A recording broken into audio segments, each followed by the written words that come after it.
we got a little list here. We're gonna do a full review. I guess we're gonna do a double full review because I haven't done the tune, and we also have to do the shock. So yeah, that'll be kind of fun. But yeah, I think we'll just head out and get to talking about this nice little bike we have here. It's coming together actually. I usually kind of not really like to ride this thing, but some of the points I talk about in the video today kind of makes the bike a lot more fun. Kind of like my first bike that I had was a Ninja 400, which is basically the same thing as this, but head out from this nice little park here with my straight pipe bike. One of the first things I want to talk about though, you see that? We'll just take it nice and slow. See that? Just nice and it's just super refined. That's one of the main things you'll notice when you first hop on the bike is it just feels nice and refined, and it doesn't have that off and off on and off like jerky throttle, which is one of the main issues when you're that's one of the main issues with the stock tune, is just that like it runs a little bit I guess it's a lean, and that makes the on and off throttle just kind of poop its shit. It just makes it really herky-jerky is what people call it, I guess. We're still recording here. It just feels so smooth and it just rides like it should now. There's no goofiness to it. When you're in the power band, it revs out to 12,000 like no other. It's just the bike that it should have been from the factory. Or at least I think so, you know. I mean, even for a street rider, this thing is perfection now, you know. And if you track ride it, it's just imperative you get a tune on one of these things.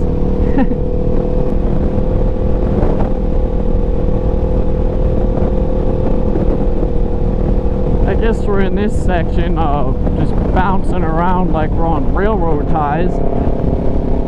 The rear shock is beautiful, you know. But one thing I want to talk about is it just feels totally separated from the front. And what I mean by that is, while it's doing its thing in the rear like a beautiful piece of work, you know, from Suzuki, the little GSXR shock, the front is just bobbling and bouncing, and it just doesn't have any connection with the rear.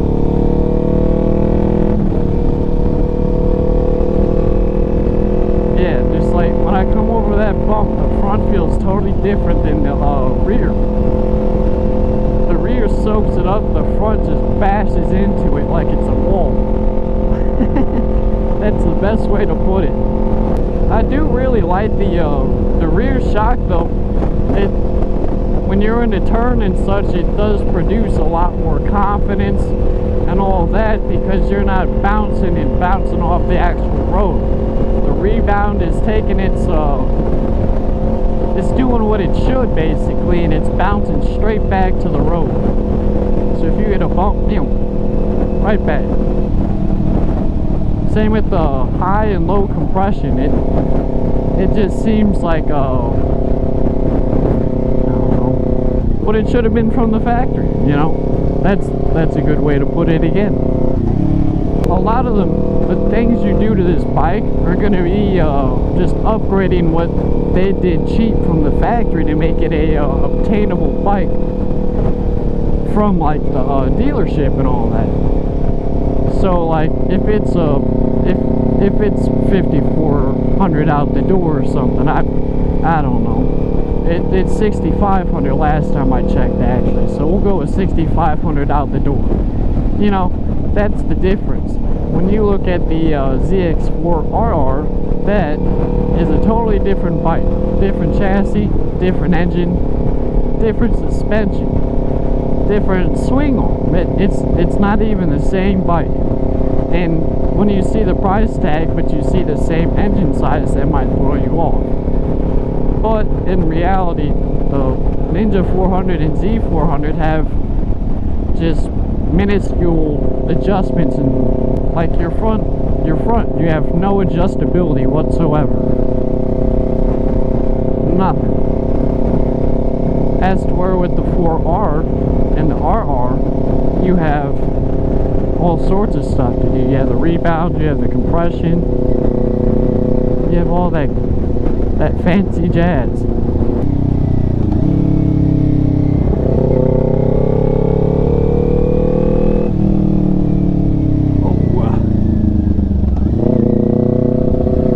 Just tossing this thing around.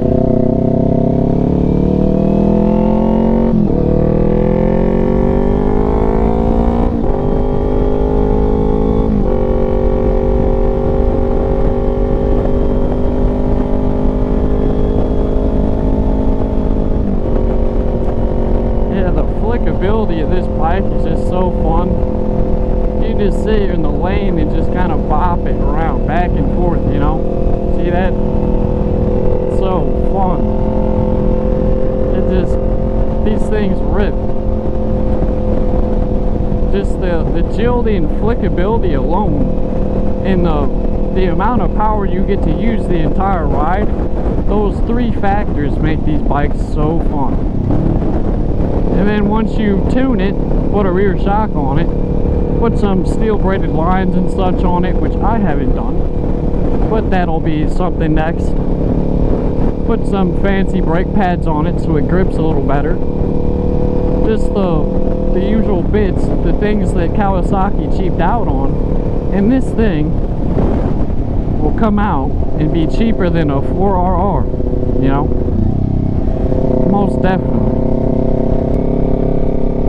I can't really talk about it too much right now because we're behind this semi, and I don't feel the need to pass. We're just having a nice little moto vlog cruise, I guess, which is actually kind of fun. I'm having fun with this. This is real fun. One of the other things I want to talk about, kind of just bouncing between the tune and the shock and all that, is 7 to 12,000 RPM. This thing just screams. With the stock tune and all that, it really does dumb it down.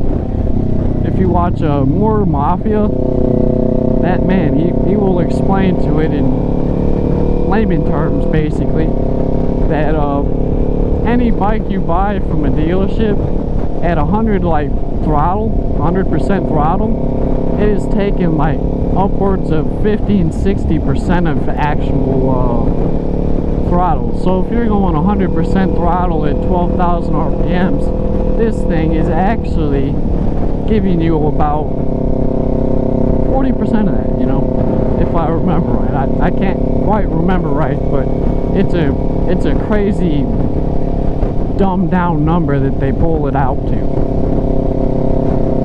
So if your hand is cranked and you're at a higher RPM, the ECU is just actually pulling power out of your hand. Quite literally. You cannot do anything to get any more power out of it. So when two-wheel dyno works and all of them, they go into the tune, change up the fuel map, make it all refined and beautiful.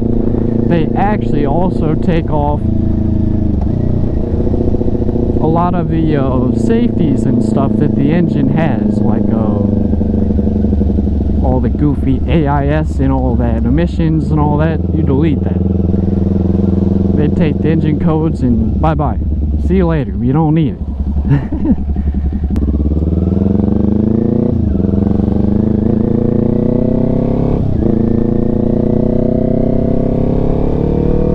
They are really thrown off there.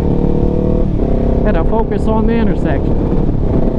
But yeah, the other piece I was talking about just a minute ago they open up the throttle and all that. So basically, if whatever your hand does, it is doing it. They're not dumbing it down with the ECU, nothing. What your hand does is what it does, for the most part. And then they take your fuel map, they'd make it a different air-fuel ratio. They change everything about the bike.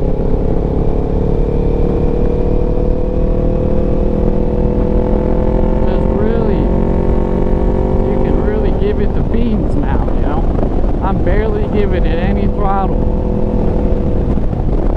I didn't really realize it when I first tuned the bike, because I just went around my neighborhood, didn't really cruise the back roads like I usually do. But when I got out to the first roads that I usually ride on, which was my last video essentially, I basically just was like astonished by the extra power.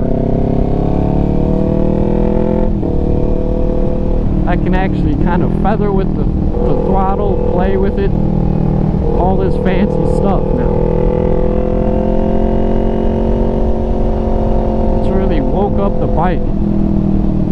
Man, down here, downshift into third.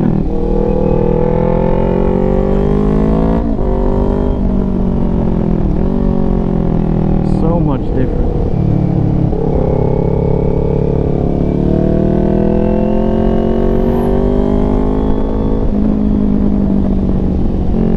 I wish they didn't have a stop sign here. This would be a wicked turn.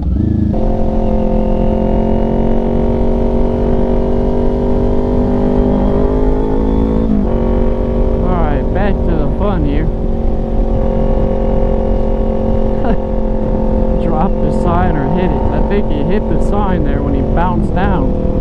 I guess the next one I should talk about, the power curve is just crazy. Like from about 3,000 and 4,000 up, this thing just screams. If you're in the right gear and all that, and you know what you're doing, this thing is a complete animal. One of the things I get asked a lot, I've noticed, is what's the new top speed? You know, what's the new top speed, buddy? Well, I'll tell you, not much different. Maybe 5-10 miles per hour more.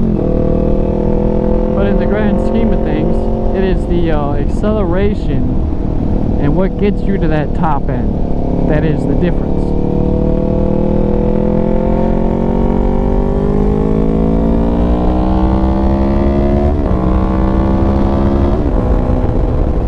You know, just crank the throttle about 50% and you're up to 80 miles per hour in no time.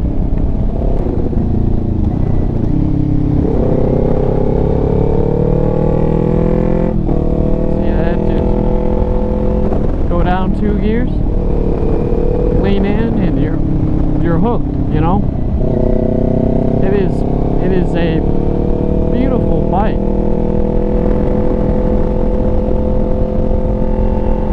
Look at the cows, man.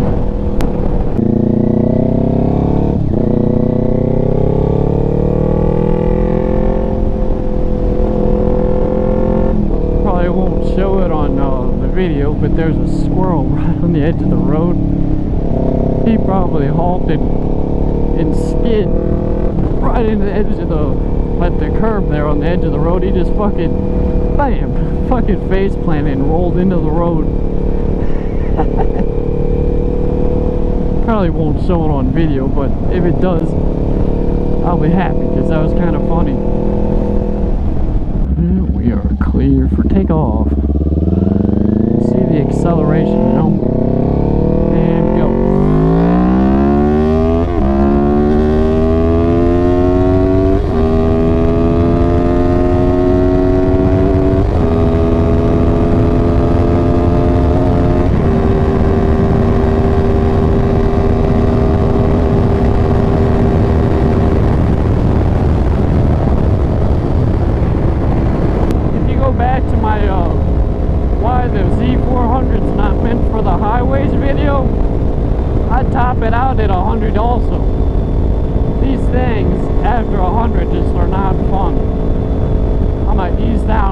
wind's not so bad.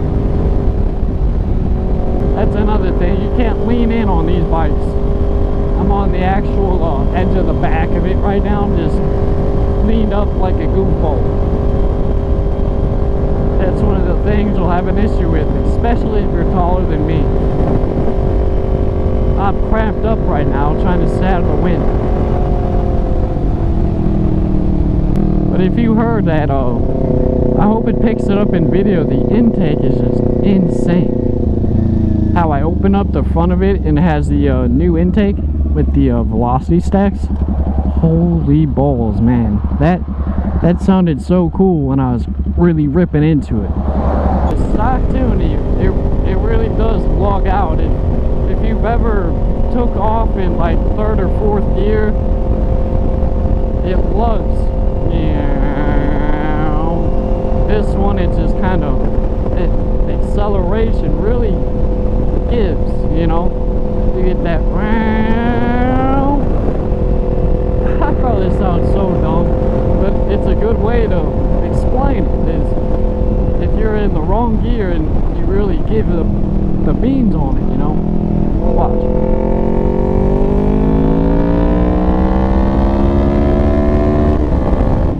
That's the difference with acceleration and top speed. Is acceleration is how fast you're going through the gears. Acceleration is what really matters on a bike, especially in the back roads. The faster you can come out of a corner and just rip on it, the better.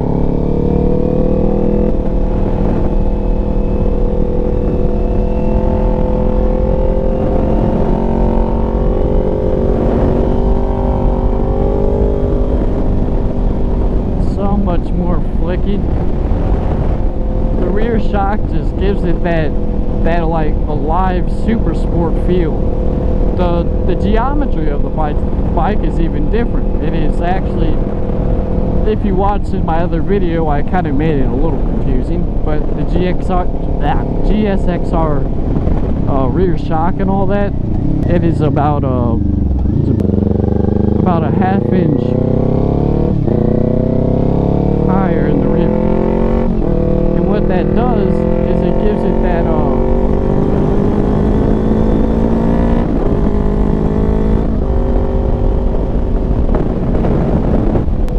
it'll give it that track bike kind of geometry where you're up higher in the rear, and that really gives the weight to the front of the bike for a good grip, ample grip. It's like we got some road work here, and with that given rake to the front, you basically have more grip. Your body's positioned forward, and all that basically contributes to that nice, and when you come into a turn, it just dives in and it grips and flicks. If you take the back roads and you lean back and you just kind of have your arms locked straight, you're going to notice that you can't take turns near as fast because the front tire has not as much grip basically. All your weight is sitting in the middle to the rear. It's another thing. When you're on a track, basically, you want your body and your weight to be on the front. That's something people don't really think about, but on those super bikes and all that, that's the reason for that. It might be uncomfortable on the street, but when you're on the track just for a session, that's what it's meant for. Ample grip in the front. Finish up the video, I'm gonna re-go over all the things I basically went over in the video. What I think everyone with a street bike should do is just go buy it. You know, it's so worth it. Even if you sell the bike, which you shouldn't, because these bikes are awesome, but you really should get it because it wakes up the bike in every way. Even if your hand's cracking that throttle, that stock tune ain't giving you nothing. Just go watch a more Mafia video and you'll see it. It's kind of crazy what the stock tunes actually do. The next thing would be basically the bike basically power wheelie at this point. In second gear, this thing will just pop it up. I noticed that it's quite fun, man. If you've never power wheelied, you barely notice it until you're editing your videos sometimes. You know, it's just, the bike does it all, and it comes up, comes back down, and it's so gentle you don't even know. With power wheelies, it does. The next thing, I really think the rear shock really sticks to the road now. A lot of the issues I had before I did the rear shock was attributed to that, basically. When I was in a turn, it would slide out, kind of bobble, bounce, and be disconnected from the road. So when I put this rear shock on, I realized right away that no matter whatever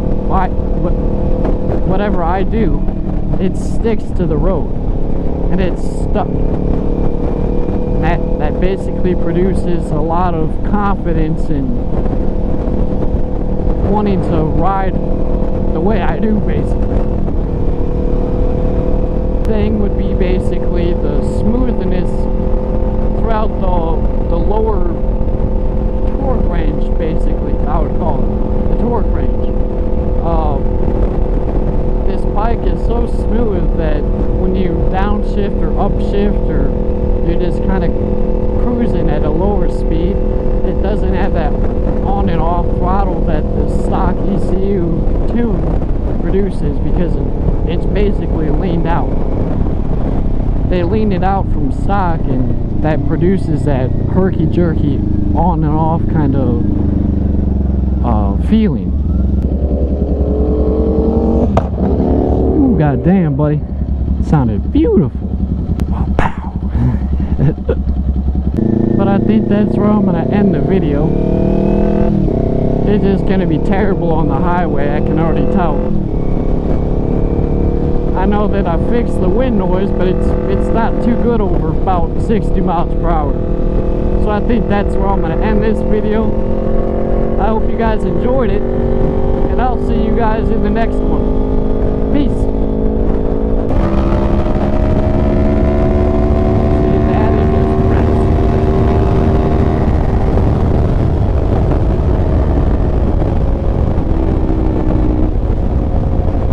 Another point I want to bring up is the passing power.